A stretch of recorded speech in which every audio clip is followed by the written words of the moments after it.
Power panel in focus now. Let's get into this. Matt Gorman, former campaign advisor to Senator Tim Scott and former communications director for the National Republican Congressional Committee.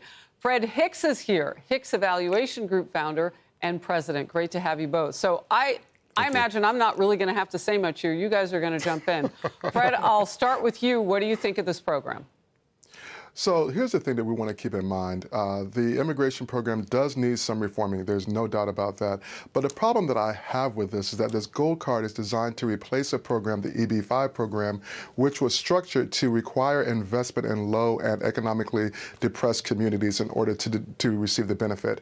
This is a 180-degree turn from investing in low and economically depressed communities towards rewarding wealthy businesses and wealthy entities that can afford to bring in or pay a $5 million fee to get in. And this is really in alignment, honestly, with everything that we've seen from this administration so far, which is tilting towards the haves and denying the have-nots. Matt, your rebuttal. Yeah, I mean, look, Republicans want immigration, but we want it done legally. And I think this is a way that we can do that. Look, this card doesn't just get people here, and obviously it would help with, paying down the debt. That's right. But look at long term. It'll broaden the tax base, increase people in the workforce, and again, help economic areas. Ro Khanna should want this, right? He represents the areas out near Silicon Valley. He understands a lot of this stuff. You need economic growth for all of this. I mean, as we saw with Democrats, they want to let people in for free, let them across the border, and then pay city services to take care of them once they're here. That's unsustainable. We need to come out of a better way, attract the best and brightest from all across the world, and more importantly, get them to stay here, innovate, make things, build businesses. That's what we need to do. All right, we'll move on. Divided, disjointed, and looking for a leader. Democrats are still struggling since their election loss in November. We should just record my voice and have me say that for some time until they start to figure things out. One congressman has a pretty sobering take. Just the way that we come across that really turns people off. We lost an election across the board, so by definition, we've fallen out of touch with the majority of Americans. We need to show that we're willing to change, we're willing to listen. I never hear anybody say, I'm the one, I'm the new leader, I'm going to take it on. Not even the man in the far right corner, Hakeem Jeffries, would say it when he was asked about it. Big questions loom about, well, actually, who is? Or who could emerge as a national leader who speaks for the Democratic Party? Immediately following an interview with House Minority Leader Hakeem Jeffries, ESPN's anchor Stephen Smith with this. What are you going to do? And how are you going to convince us to believe you? You first got to find somebody that's worth believing. And I'm not denigrating Leader Jeffries in any way. But when you think about a national voice for the party, who is that person? It's non-existent right now. You might have talent, but who's going to resonate? You better find somebody. You better find somebody soon. Ouch, Stephen A. He does not mince words. Jeffries isn't even actually on the list. Take a look at this. The Washington Examiner ranking high-profile Democrats who could rise to the level. Far-left Congresswoman Alexandria Ocasio-Cortez, AOC at the top. It includes other Democratic lawmakers, businessman Mark Cuban, Stephen A. Smith, who you just saw, and anti-gun activist David Hogg. Let's go reverse order. Matt.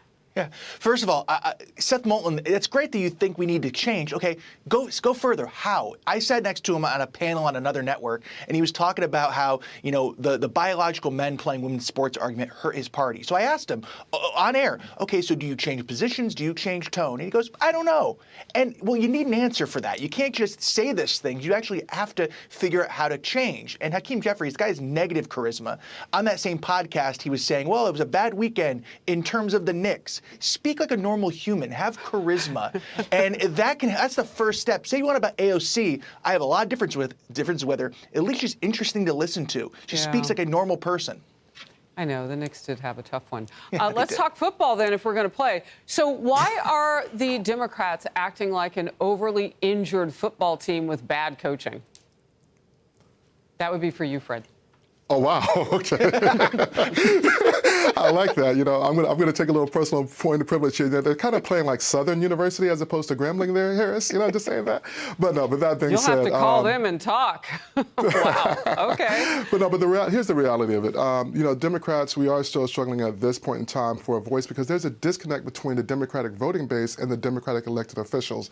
That's undeniable. But what is also undeniable is that there's a big opening right now. Donald Trump's favorability ratings are are the lowest. They're lower than any other president not named Donald Trump since 1953. People are not happy with what's happening, and that creates an opening, but we have to have a voice, and we have to have a cogent plan, and I don't believe that's really getting into the social issues. That is getting into the economic issues, because as Matt pointed out, if this is about paying down the debt, then you could do something like get rid of the Trump tax cuts and actually focus on reducing the budget, not just laying off people. You know, you were talking numbers. I want to pop up some here. A recent Quinnipiac University poll showed congressional Democrats receiving the lowest approval rating ever in that poll, 21%. Republicans got their highest ever, 40%. There's also a major shift from Democrats on the party's future, and we've seen that play out. So you're talking about polling and numbers. Everybody can pick a poll. It's hard to move an entire group of people, and you've got midterms coming up. Last word, Matt. Yeah, I mean, look, I think Democrats will have a lot of work to do on this. You have Gavin Newsom getting ready to start a podcast. Like, that's going to be an answer. He needs to rebuild the state from the wildfires. I think people are so obsessed with tactics. As a party, they don't have a strategy. They don't have a strategy to actually move forward. It's all tactics to them. It's the wrong thing.